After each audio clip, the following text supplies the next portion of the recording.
This is an important day for the armed forces. There were congratulations all round.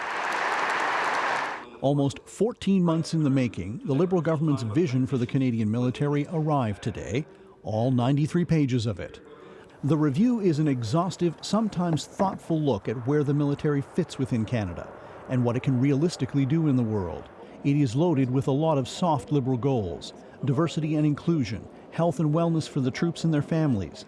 But it is the dollars and cents that preoccupies people in uniform and the politicians. The important thing to note here is that our government is committed to making sure that the Canadian Armed Forces have the sustainable and predictable funding. I think the costing, the funding they've provided, it's real if it's actually there in the 4 years when most of this really kicks in. It's not like we haven't been here before. I'm therefore pleased to announce that the government has decided to set aside stable and predictable funding for this plan. The previous government announced a lot of things, didn't put the kind of money forward in stable, long-term, predictable ways, and that's exactly what we've done. Where's the money going to come from?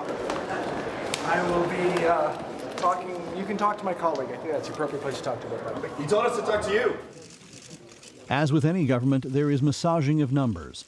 The Trump administration wants all NATO countries to spend 2% of GDP on defense.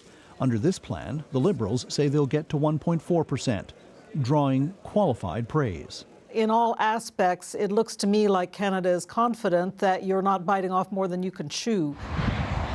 But there is one big asterisk. DND says it has been underreporting what it spends on the military, and it's now including direct payments to veterans, the cost of administering defense programs, and more in the numbers it reports to NATO.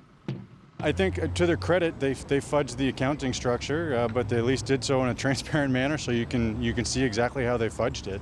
Even with all of the money the Liberals plan to pour into defense, there are still big-ticket items not on their 20-year list, namely replacing the Navy's second-hand submarines. They will be upgraded and sail until 2040, at which time they'll be over 50 years old.